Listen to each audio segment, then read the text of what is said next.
Hi Flosstube and Instagram friends, this is Kim and this is my 9th Flosstube video. If you'd like to follow me on Instagram, I'm kgoldman63 on Instagram. So welcome or welcome back. I have a fair bit to share with you again today. I actually have a lot to share with you today. I have 2 finishes, 2 new starts, progress on one of my whips. I'm going to fangirl on some Flosstubers and Instagram friends. We're going to talk framing, stitching 1/1, all kinds of good stitchy chit chat. So let's go ahead and get started.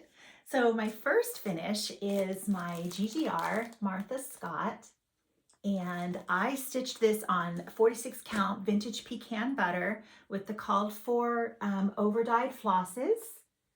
So this is 1 strand of floss over 2 linen threads. And this is actually not pinned. I'm waiting, I have to get some more pins so I can properly pin this. So it's just kind of stretched in there for now, but this is just a thrift store frame. And I think that fits nicely. It's a little bit, wide, more margin on the top and bottom, but I think that looks really good in this frame. So I'm happy with that. So as I was stitching Martha, I was rewatching all of one of my favorite Flosstubers, Stitching with Reese. And I have already watched her all, like I said, all the way through as her videos came out the first time, and I decided that I would go back and binge watch her, and so she was keeping me company. And at one point I looked up and she was showing Martha, right? And then the next thing, I think the very next video, she had finished Martha. So that was fun. So with Reese, she stitches a lot of GGR, some really ginormous, just such beautiful projects. And one of her favorites, it seems to be, is Reflet de Soie, and she shows a lot of beautiful charts. And how I managed to get through binge watching Reese and then some of these others I'm going to share with you and still not own a Reflet de Soie chart, I'm not exactly sure. But I think the challenge is they're all so beautiful. The borders are all mostly quite intense, and if I were to stitch one, I would have to really just pick, the one. And there's just so many to choose from right now. So anyway, the only problem I had with Reese, it's not a problem, was as I was watching her videos. Okay, so you know how you get to like that last bite of a delicious meal or a scrumptious dessert, or the last chip in the bag, or the last M&M, whatever it is, you need to know that it's the last one, because you need to prepare, you need to savor it, it needs to be, and I'm watching Reese, and at some point I got to the point where I recognized that, oh my gosh, I think this is her last video, and I didn't know that ahead of time, so I wasn't prepared. So I need another video, Reese. I'm all caught up and I've rewatched and just so excited to see what you're going to share with us next. Okay, so then after I binge watched Reese, I enjoyed another Flosstuber, Molly. Hi, Molly. And Molly is also into a lot of the Reflet de Soie charts and shows us such beautiful things. And as I was watching her, she kept me company for a whole afternoon. Thank you so much, Molly. It was so much fun. The words that kept coming to mind to describe Molly were family, fun, Franzi, and fabulous.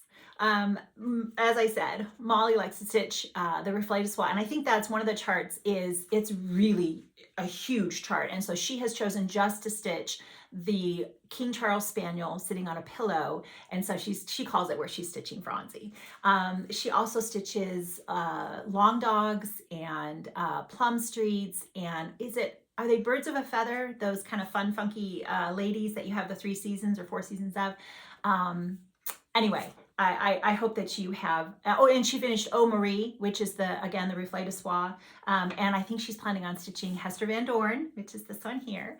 So anyway, I hope that you've all been able to go over and visit with Molly. And if not, please go and tell her I said hi.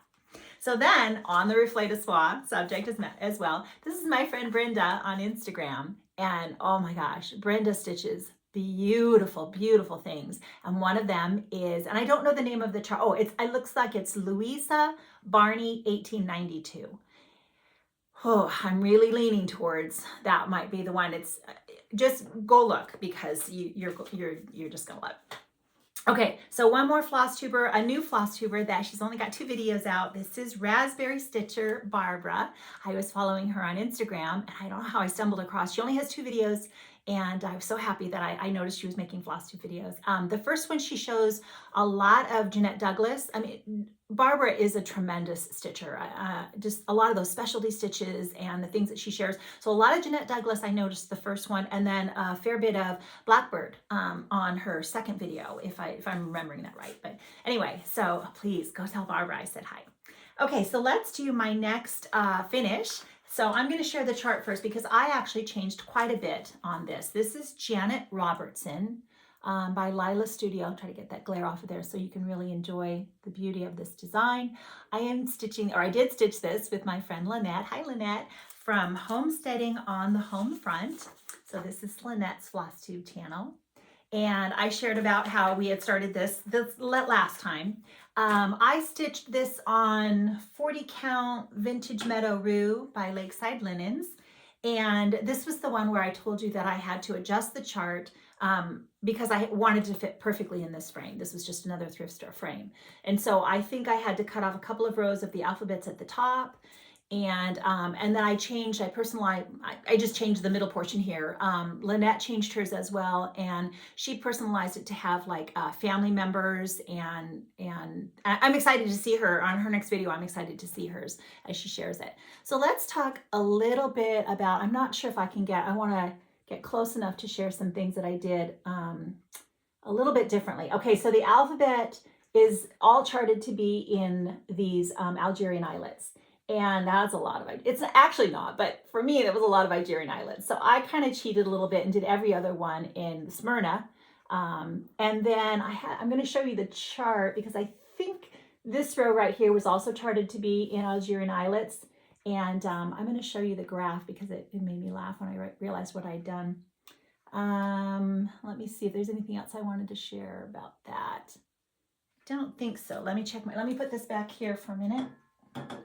And then I'm going to, this is from a different chart, but it was the same thing. So as I pulled out the chart and I got to this part where the symbol, was like this. And I kind of looked at it briefly and I thought, oh gosh, that's a lot of back stitching. I hope that gets like a rhythm going as I stitch that.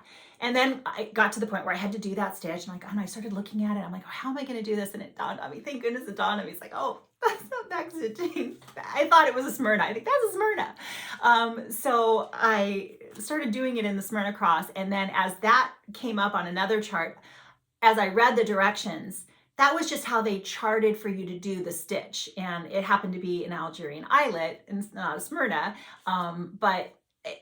Anyway, it made me laugh because I don't do a lot of specialty stitches. And I think going forward now, I will recognize that more. But let me think. Oh, so the only thing I changed on Janet Robertson floss-wise is I used the called for overdyes.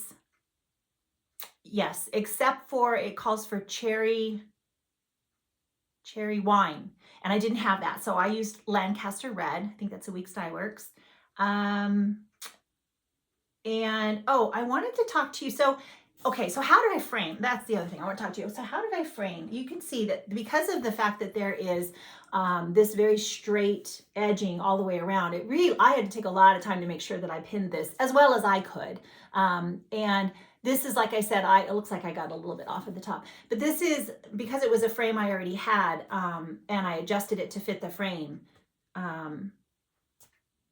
I don't know where I was going with that. Anyway, I had to take a lot of time to try to pin this and make it nice and straight as I possibly could. So what I did with this is I'm going to show you, see how much I can describe. So we're going to talk about framing in a minute. This is just a piece of linen, just not like expensive linen. This was something I got like at Joann's on the Bolt.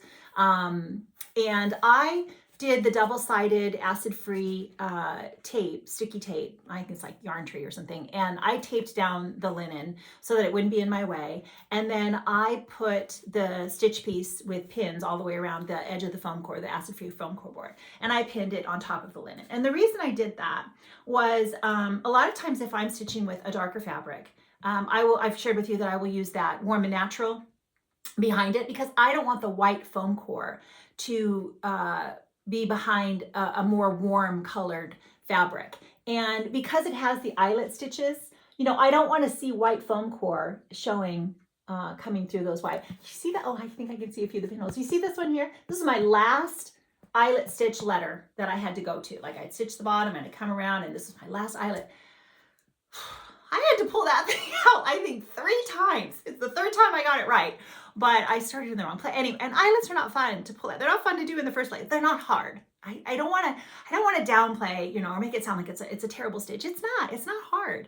Oh, okay. So that's the other thing about eyelet stitching. Okay. So I'm not an expert, guys. Make sure you always keep that in your minds. I'm not an expert at anything, and I'm learning a lot of these things. I don't do them a lot. And so one of the things on the eyelet stitches is, so an eyelet stitch is, each, you know, stitch, you go all the way around, you go from the outside, that, like say the top thread, down 2 threads to the center hole, and then you would pull it back out and keep going around the whole hole in that direction. You want to pull away from the center because that's how you're creating the hole as you're pulling your thread, you know, away. So one of the things that is a challenge with an eyelet stitch for me is I don't want to, as I finish the hole and I'm going to the next stitch, I don't want to, so say my thread ended up on this side of the hole.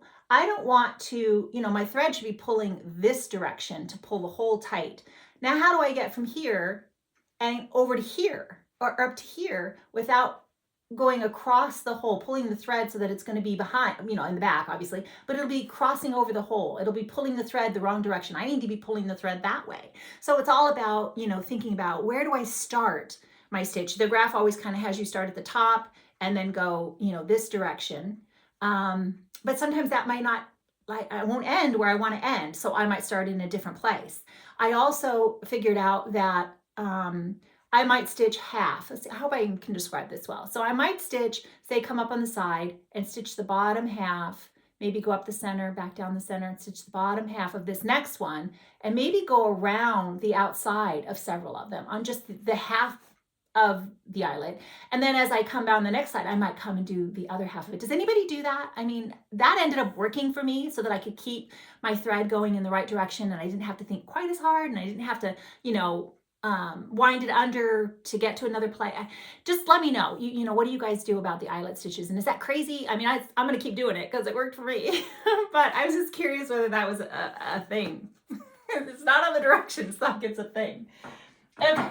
So how did one of the places that I had first heard about using a darker colored, what it was Kitten Stitcher. And this was, I've shared this a while ago. This is one of her first videos that I watched when she shared about framing. And she talked, I believe, about using like a colored mat board, acid-free, always acid-free, but a colored mat board, like a beige mat board behind your stitching, probably on top of the foam core, so that it was a good way to even disguise if you had carried threads.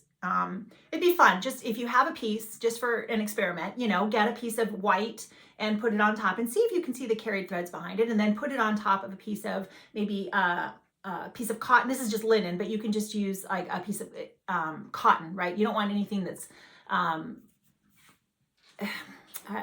just that it won't disintegrate or it won't harm your piece, and so, you know, stitching with a natural fiber. So if you do something that's like a beige and you put that behind your fabric, and then see how it changes the color of your finished piece, you know, depending on what color you have behind it.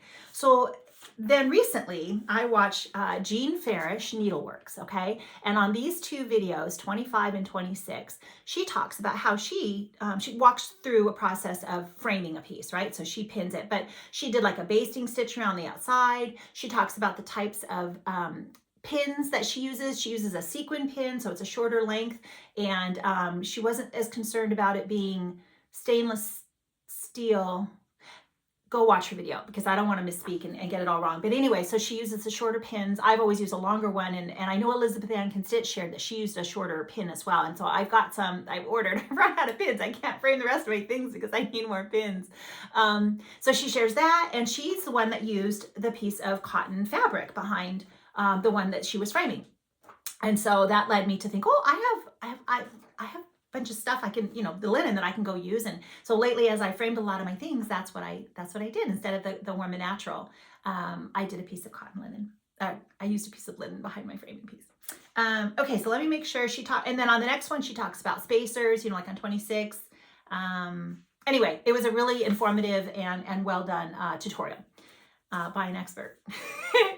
Okay, so let's see what we have next. So I have progress on one of my WIPs. Really quickly, I wanted to share a silly story. It's my oopsie, right? So as I was looking for a frame, I don't know if you can see it anymore, but as I was looking for a frame for my Martha S. Scott, I told my husband, I said, sweetie, I've got a bunch of things finished. You know, I needed one for Mary Clayton here, and we were going to go to the antique store, and I looked for a bunch of frames, and I came back.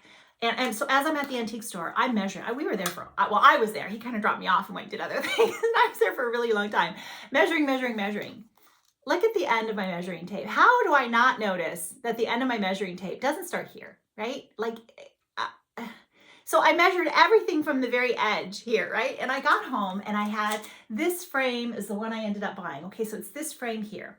And I got home and I put Martha, if you follow me on Instagram, you would have seen, I put Martha in there, and I was like, it should fit like way close, right? Why is it not fitting closely? And I had a frame for somebody else. Oh, it's in there, and it didn't fit. And I was like, what did I do wrong? Like I measured, and I pulled out the measuring tape in my room, and I was like, ugh. Anyway, I eventually figured out that this was my oopsie. Oh, and here's the piece of the linen that I had set aside just to show with you. It's like I said, I just got it on the Bolt at Joann, and get it on sale because linen can be expensive too.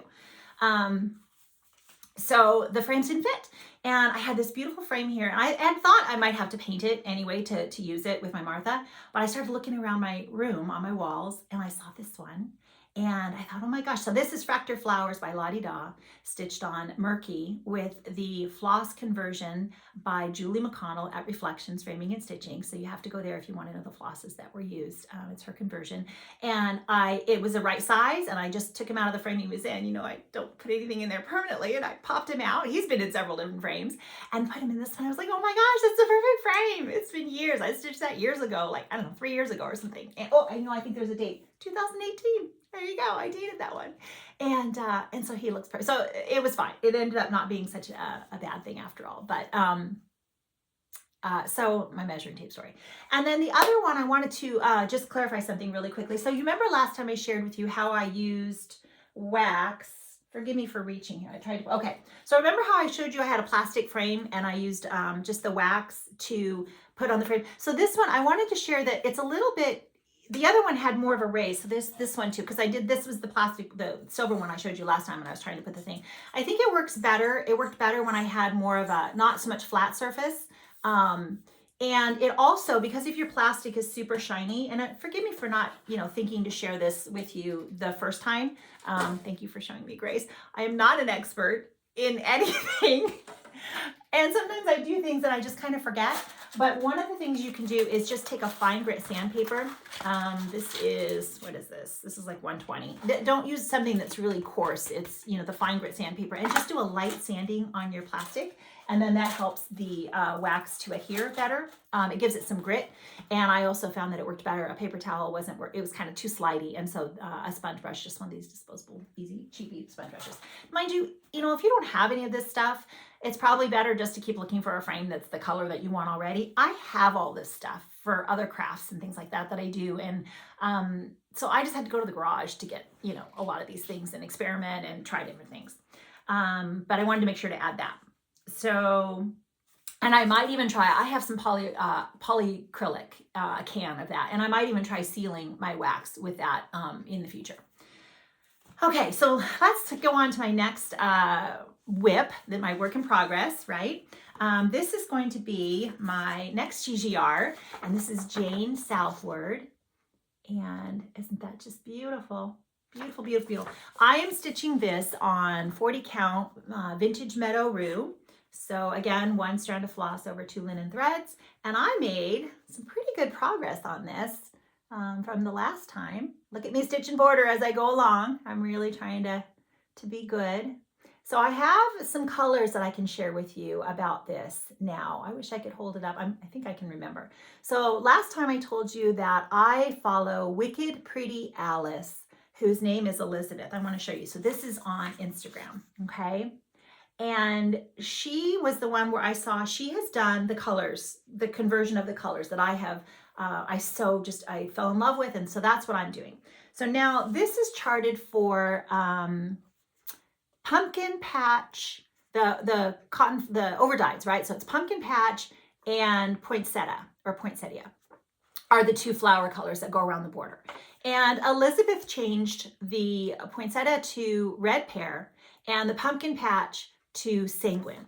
Now I had some sanguine, but I only had, I didn't have a lot of it, and I didn't know I'd have enough, to do all of it. So I changed the sanguine to cinnabar. So this is the red pear, this is the cinnabar, and so far those are the two changes color-wise. She's made some other changes, I think, in the house, and I'll share those as I go along. Go to the hashtag or go to her Instagram, because she puts them out there for you to see. But the other thing was the border. So Elizabeth had the idea where she only stitched a portion of the border in the way of, like, she didn't fill in. There's another color that fills in some of these, diamonds and some of these little swirly things here. And she left that out, and Brenda saw that. Brenda and the Serial Starter. Hi, Brenda. She left that out. Laura is actually putting that in. And then Jean at the attic saw that. Anyway, she's leaving it out as well and changing one of her colors to a different silk color. It just, so many people are stitching this for you to go and enjoy. But I had to stitch that flower, and I couldn't wait to just, really make some good progress on this. I don't think, let me make sure there isn't anything else I wanted to share about that. I think that's everything. So that's my Jane Southward. Let's see, I'm gonna set this down here. Okay, so let's see what's next. So now I'm going to fangirl again before we go on to another favorite Flosstuber, and this is Michelle at the Striped Rose. I have been watching Michelle since the beginning. I think she's been doing, is it 3 years now?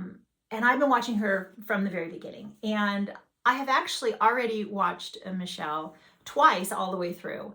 And she doesn't do videos like often. Sometimes there's a long span of time in between her videos. And so when the last one popped up, I was like, oh, Michelle. And so then, I watched it. I was like, I'm going to watch Michelle again. I'm going to binge watch Michelle. And it's funny because it goes back to such a long span of time that I had forgotten that a lot of the things were things that I had seen from Michelle's channel, right? So she is very, she stitches a lot from the Sampler, Antique, and Needlework Quarterly magazines, and she talks about having the CD. Years ago, like I said, she was talking about the CD, and she likes the magazines, wouldn't we all? But it's at least nice to have the CD.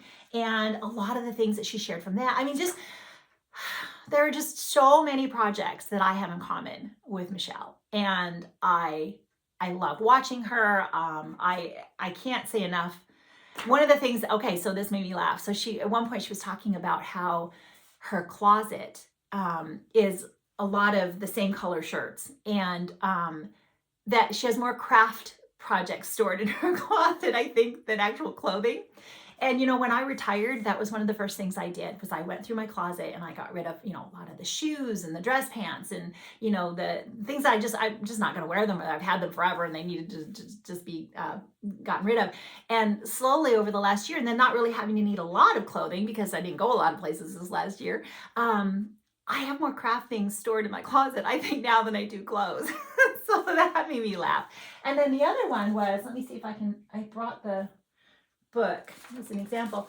Michelle is the one, because she's talked about it several times now, she's the one that wanted to see this thing stitched, this piece stitched all as one. And I thought it was Laura, and Laura may have said it as well, but when I saw it on Michelle, I was like, oh, Michelle's the one. So I talked about stitching the whole thing as one piece, and that is still my plan. I'm working on trying to figure out how I'm going to do that. So anyway, love Michelle. Okay, let's see. My next is going to be my new start. So I don't have a good picture of this. I've told you, it's the download and I don't have a color printer, but I'm stitching this one here, Happy Piper. You get both of these on the one download, and this is by Christina. Sorry, I called her Christine. I shared it was Christine. I think that's her mom's name. Christina from Whilst Iris Naps. And so I started Happy Piper, and I'm stitching this on, I think this is 40 count. It's the Old Weeks. It's beige, the color beige in the Old Weeks. So I just thought, I kind of like that it's going to be a little more, I said it's gonna be more, a little more antique-y looking because it's kind of a little more, it's a looser weave and, you know, just to see what happens. And I have some stuff to talk about that we're going to talk about stitching 1/1. And again, I'm not an expert. I've done a lot of just kind of hunting around and seeing what other people are doing. And so I wanted to show you that I stitched, okay, so, and I don't know if you'll be able to see this or not, but these two little birds here, and isn't it funny that when I went to stitch them, I never even recognized, when I looked at the picture, I never even saw them on the chart. But anyway, so these two here, I'm going to get as close as I can, okay, are stitched with the one tent stitch, I guess, half stitch, which I've done a little research. I guess those are not really the same thing, but I'll talk about that in a minute. So those are stitched with the thread going that way. And that would be how I would make the first leg of a regular cross stitch. Then when I got to these guys, I thought I'd stitch it the other way, which would typically be how I do. So that would be bottom right to top left. Okay. And that's how I stitched the other two. And I don't know, can you guys see the difference there? I guess the middle two there would be one direction and one the other direction. And then when I got to the letters, and the reason I did the half stitch or the tent stitch or, you know, continental, was because it was going to be dense in the bird. And I was afraid it would be too bulky. I think I tried it and it was too bulky. It just didn't look right. It was too crowded. And so when I got to the letters, I thought, okay, well, the letters are more spaced out. So I'm totally going to be able to do a full cross stitch on the letters. And so that's what I did on the letters. Okay. And so we're going to talk, before I forget, we're going to talk about that in a minute. But this is also my very first four-sided stitch. And you can tell it's, you know, it's a little bit rough and antique-y looking, but I think I'm going to like that. And that, I have to say, thank you to Reese again, because when I was watching her, she was talking about how she'd done the four-sided stitch on a few of the projects and how, you know, she really enjoyed it. It was like, oh, that was fun. So, you know, thank you for putting that positive spin on the specialty stitch, because when it was time to learn how to do this one, and the chart was perfect. It was terrific. And the recent video that Jean and Caroline put out at the attic, she talks a little bit about the four-sided stitch. And there was a little acronym or a little rhyme or something you could remember as to how it goes. But the directions that Christina provided in her chart were really, really good. And I didn't have any problem learning how to do the stitch, and it went fine. But I might have been like, oh, you know, it's time consuming. It's a lot of stitches to get across. And I just kept thinking of Reese in my head. Reese really enjoyed the four-sided stitch. So that was fun. Okay, so talking about the stitching 1/1. Okay, you know, when I don't know how to do something, I Google it. I look on Flosstube and I, you know, punch things in. But some of the things that I had remembered. So the other Flosstuber, I have a lot of notes here. The other Flosstuber, fangirl again, is Carol. Okay, so Saltbox Stitcher Carol. And when I was binge watching Carol before Reese, she talks a lot about 1/1. And I think if you watch Carol any length of time, you know Carol is not a huge fan of 1/1. She does it. She doesn't rechart. Like I'll be honest with you, I got to that part where I had to start stitching Happy Piper and the 10th year, and I was like, oh, can I rechart that? Can I just make it say Happy Piper in big letters? And I thought, you know, I really want to just stitch this the way it's charted for the most part. There's some letters that are around, and I might not add all of those. But Carol always puts on her big girl pants, and she stitches the 1/1. And so a couple of the things that I was trying to write notes as I was watching her, because she was sharing that she uses sometimes, if you try like Gloriana Tudor silk, Tudor, is more fine silk, right? It's thinner. And so you could have better, it won't be as crowded. It's just an easier way to do 1/1. And she also, and I actually, thank you so much, Carol. I actually messaged her and said, you know, I want to be able to say Carol says, and I want to give the information that she gave about the needles that she used as well. And so this is the ballpoint bead needles, and sizes 10 or 12. So I think these were the ones that she said worked out better for her when she's doing the 1/1, as well as using like the Gloriana Tudor. So I think that if I had to do a lot of 1/1, I would like to try getting the Tudor silk. I think that would be really helpful. I did have a needle. I didn't have the thing for it anymore, but when I was going to stitch on the 46 count for a Smith sampler, I did buy some needles that were the 10 or 12, John James. And when I was looking through my pile of needles, I tried to pick out the ones that I thought those might be. And I found that I really didn't actually need those when I'm stitching the Smith. I don't look for those anymore, but I believe I did use one of those when I did the 1/1 here. And because the letters, like I said, because the letters are not bulky, it's just one stitch, I didn't have a problem. You know, that was perfectly fine to do the full stitch. And it's not hard. It's still just, you know, a full cross stitch. Counting for 1/1. I don't know if I can describe, you know, it's a bit challenging seeing how I'm stitching on my linen in a different way, because, you know, you're stitching over 2 threads. And so when I'm stitching over 1, I tend to really try to concentrate on just counting the holes. So, and kind of not paying attention to how many threads might be in between. And that just seems to work the best for me, finding where I want to count from, you know, to get over to where I want to be, and looking at that start spot, and then just counting, even, you know, like counting the middle of the square, that's a hole, then the next one is a hole, you know, just counting the holes to where I want to be. And then maybe when I get to the start spot, I can more look at it in a bigger picture, you know, like, oh, you know, I want 2 here and 3 down and 2 here. And that helps. It's a combination of the both. Anyway, like I said, not an expert, don't do a lot of it. I didn't notice, this was the other thing Carol said. I believe that Carol makes her stitch go from bottom left to top right, or anyway, slants that way, right? And then a lot of people say, oh, no, you have to go the other direction, which would be, you know, bottom right to top left. And because that's one of the reasons why I stitch these both ways. I don't know that I could see a big difference in doing it. I don't think you can really see. And when you're going to look at your piece, you know, like back here, I don't think you're going to see. I think you will see perhaps the difference. I don't have my glasses on, but you might tell the difference in just doing a half stitch versus a full stitch in thickness. But do whatever you're happy with when you stand back and look at your piece. You know, what is it that you're satisfied with? Because you know, it's just for me. So if I'm happy, then I think I did it right. Okay, I feel like there was more I wanted. Oh, and one more. So this was another Nicola Parkman. This episode, she does a really quick little stitching 1/1 little snippet of a video in that one. And I thought that was she kind of explains it, but it was just another good resource to go and watch.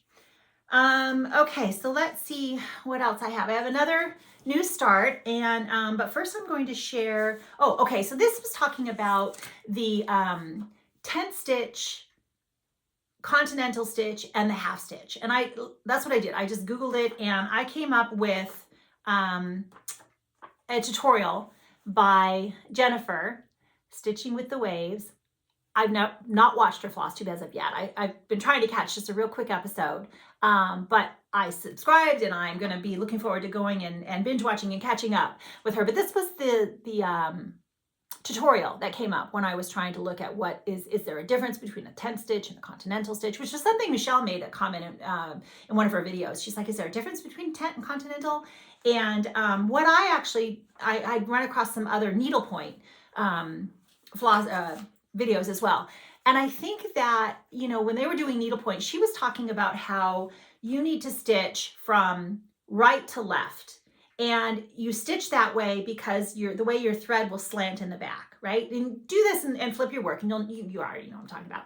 And then she called that the 10th stitch. And I think that was, you know, a same thing as like the continental stitch, but it was basically the direction that you're stitching, so that your stitches are always going to be slanting in the back, and you have better coverage. And you also have, I think she said if you stitch a half stitch, so that was her describing it going from left to right, which is how I typically will stitch the first leg, you know, of something. If I'm going from left to right, I go both directions. I stitch both ways. So if you did that, then the back of your work has more of a vertical instead of a slanted right? And she said that a needlepoint, it wears from the back of needlepoint, and that your fiber was more delicate and more likely to wear away if it was just the vertical half stitch. That's what she called the half stitch, and versus the continental or 10 stitch. So I thought that was interesting. And it was a better coverage. That was the thing that Jennifer was talking about in that video that I shared. She was talking about how she stitches on silk gauze, and I guess is that the petite point, stitching on silk gauze.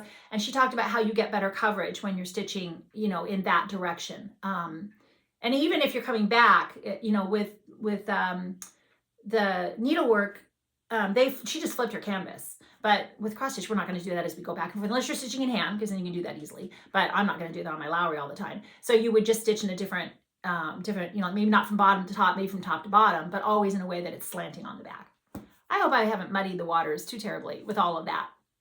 All of that to say, that is kind of where I'm at in my journey into stitching 1/1.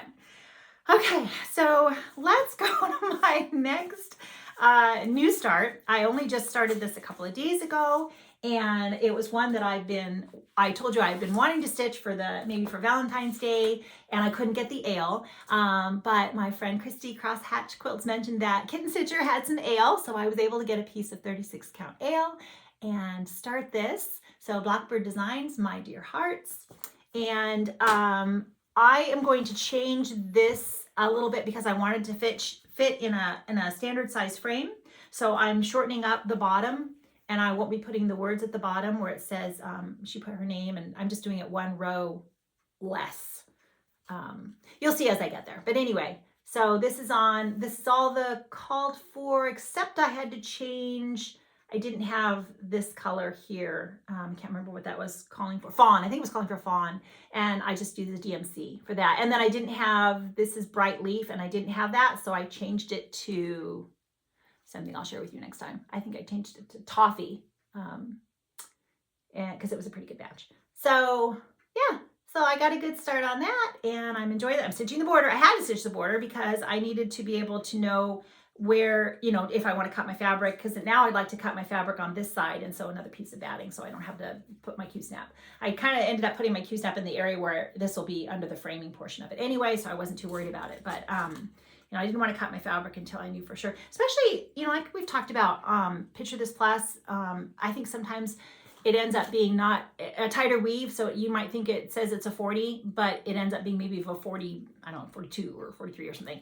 And that's why I really wanted the 36. I think going forward, when I'm stitching with ale, I'm not gonna stitch on 40. I'm gonna stitch on 36. So that's why I waited for that. Okay, so that was my last new start. Now I was watching another Flosstuber. This is Annie B's folk art. And she had this chart that I got this for Christmas, one of my Christmas presents.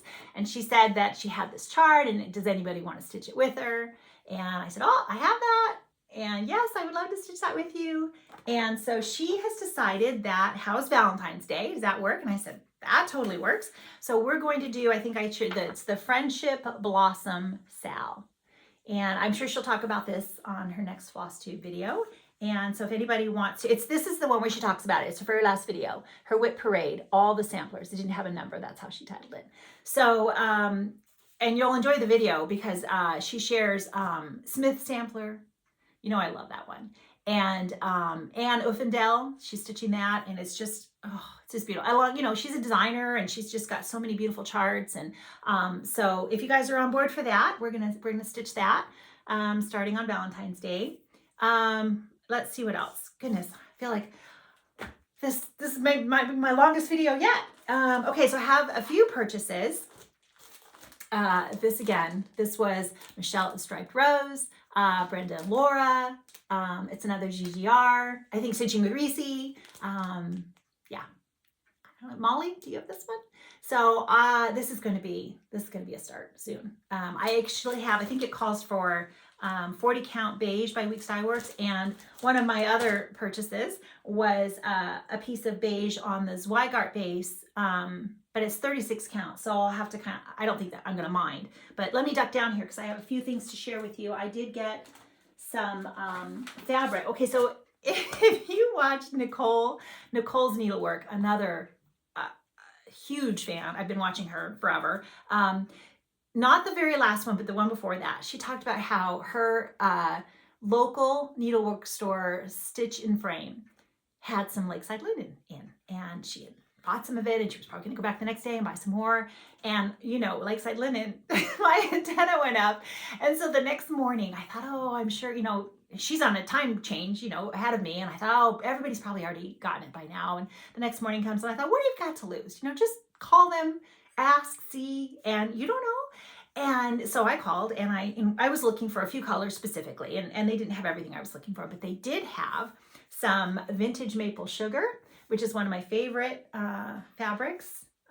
So I got a piece of 40 count vintage maple sugar. This is what I stitched.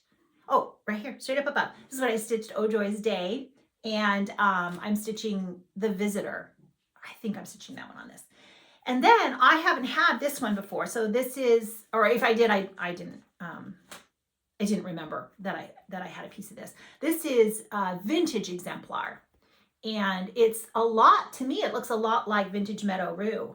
And so I'd like to really still get some exemplar as well. But isn't that beautiful? So I will be stitching a lot of things on this because that is a beautiful color. And I think this is, so she sent me a little freebie, and they were lovely. This is in Rock Hill. I got another one, little cards here. I couldn't say enough good things. So then the latest video that Nicole put up, and I watched it just yesterday, and she talked about how she said that there was some Lakeside at her store, and the store got so many calls. They have no more Lakeside. She felt bad. They had to start telling people they didn't have any more. And it was like, well, of course, you've got like 10,000 subscribers, and you put out there on your video that there's Lakeside. So that made me laugh, but I was very fortunate to be one of the first people that called. Anyway, so then from Kitten Stitcher, when I went there to get the ale, I already showed you the big piece of that, I decided I'd get some other fabric as well, because, you know, nothing should come alone. And I got some 36 count tin roof, because I've never had this, and this is, again, this Weigart base. I've never had this, and I can't get the, you know, vintage cedar plank, and I want to start at the Noel sampler, and I know this was, I think this is what Daleen, I think that's what she stitched her Noel sampler on. And I have a piece of vintage cedar plank, but when I did the math, it's a tight border even for me. So I'm not sure if I might just wait, you know, I don't have to stitch it right now, but I thought this might be a good alternative. And then the other one that is a favorite, and I've never had, this is the one I was thinking I've never had, is straw. So this is, again, Weeks Dye Works, and it's the new Weigart base, and so I got a piece of that to try. And it's just a really good neutral. I'm sure I'm going to find many things. I don't know what I'm going to stitch on this right now, but I was excited to have that. And then here's the beige, the 36 count beige, that this is what the Viola thing is calling for. So that's beautiful. Okay, that looks like I've gotten to, oh, and I have one more. This was Michelle's, one of her favorite fabrics she talks about all the time, the light mocha. So I got some light mocha because I stitched Anathes on that, and I agree. I really love that fabric. Okay, gosh, I think that's all of my notes. And that's everything that I have around me to share, right? Oh, one more. So when I had to take my our little puppy to the groomer yesterday, and while she was in there, I popped over to the Goodwill and went in and found a frame that, again, I don't have pins, so this is just, you know, set in there. It's not pinned or anything. But I found a frame that was 1 inch difference between height and width, and it was like $3.99. There is a little more border show. I'm used to having my things framed so close that this is a little bit more than I would normally have, but I think she looks really good in there. So it'll definitely work for now. Yeah, so Mary Clayton got a frame, and she can go on the wall. You know, the things that I have for you. Oh, and this was what it came. Remember how I tell you I'm always just looking for things that are the right size, and so I had to just take off all the taking the staples out is really the biggest challenge when you buy something that has a piece of artwork in it already.